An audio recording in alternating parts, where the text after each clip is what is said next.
पाकिस्तान अफगानिस्तान तजारती बंदिश अफगानिस्तान की कमज़ोर मईशत को निगलने लगी। अफगानिस्तान को नाज़रीन कराम, जब से पाकिस्तान ने तजारत बंद की है तब से अब तक कम पेश 200 मिलियन डॉलर यानी कि 20 करोड़ डॉलर का नुकसान हो चुका है। और नाज़रीन कराम, दूसरी तरफ पाकिस्तान की जानब से ये कहा जा रहा है कि अफगानिस्तान के साथ तजारत बंद होने से पाकिस्तान फ़ायदे में है। पाकिस्तान ने ये कहा है कि तजारती बंदर से अफगानिस्तान को माशी, समाजी और रियासती सतह पर बहुत बड़ा नुकसान हो रहा है, क्योंकि अफगानिस्तान की जो तजारत है उसका तकरीबन 70 से 80% जो है वो पाकिस्तान की सड़कों और पाकिस्तान की बंदरगाहों के ऊपर मुनसर है। और जो सामान पाकिस्तान में 3 से 4 दिन में पहुंचता है वही सामान अफगानिस्तान अगर ईरान बेचता है तो वो सामान ईरान में 6 से 8 दिन में पहुंचेगा।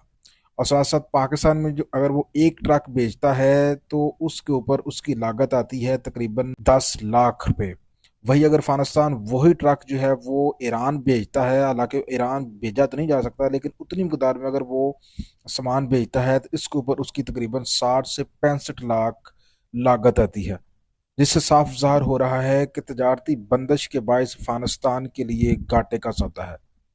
पाकिस्तान की जानब से मजीद कहा गया है नाज़रीन इकराम कि अफगानिस्तान के साथ तजारती बंदिश के बायस पाकिस्तान को जो नुकसान स्मगलिंग, गैर कानूनी असला, मनशियात और दहशत गर्दी के बायस हो रहा था, पाकिस्तान उससे भी महफूज हो रहा है।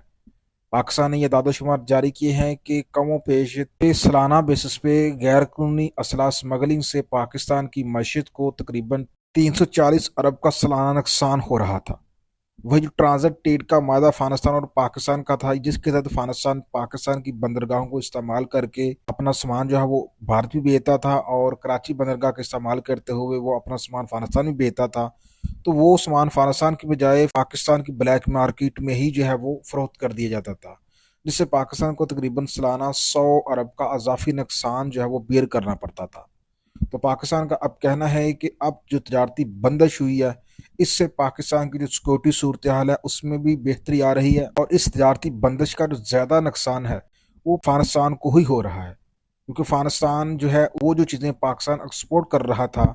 वो लग्जरी आइटम में आती हैं। और ज़्यादा जो काबिल ज़िक्र चीज़ें अफगानिस्तान से जो पाकिस्तान आ रही थी उसमें अनार और अंगूर और सेब वगैरह था। अब सेब तो पाकिस्तान के पास है लेकिन अनार के लिए पाकिस्तान ने ईरान के साथ जो है वो तजारत शुरू कर दी है, जबकि अफगानिस्तान की जो तजारती डिपेंडेंसी है उसकी 70 से 80% पाकिस्तान के ऊपर डिपेंड करती थी, और तकरीबन 50% वो अपनी अद्वियात भी पाकिस्तान से मंगवा रहा था। अब वो अगर ईरान की तरफ जाता है, चाबहार की तरफ जाता है, तो ज़ाहिर है उसके लिए उसके ट्रक वहाँ पर नहीं जाएंगे जिस तरह से पाकिस्तान में उसके ट्रक आ रहे थे। उसके लिए अब कार्गो इस्तेमाल करना पड़ेगा, क्योंकि अफगानिस्तान की अपनी कोई बंदरगाह नहीं है, अफगानिस्तान लैंड लॉक्ड कंट्री है।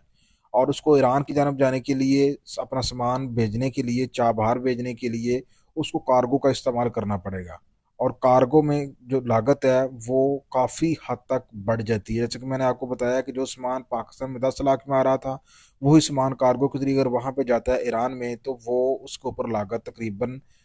60 लाख से ज़्यादा हो जाएगी। अब जहाँ अफगानिस्तान इंडिया के साथ तजारती पिंगे जो बढ़ा रहा है, तो इंडिया के साथ तजारत करने के लिए भी उसको पाकिस्तान ज़ाहिर है अपनी जो फ़ज़ाई रूट है वो अफगानिस्तान को नहीं जाने देगा, तो उसके लिए भी उसको पहले ईरान जाना पड़ेगा, चाबहार जाना पड़ेगा और वहाँ से वो अपना सामान दिल्ली भिजवाएगा। तो इससे अफगानिस्तान के लिए जो है वो हर लिहाज से ही घाटे का सौदा नजर आ रहा है पाकिस्तान के बकौल।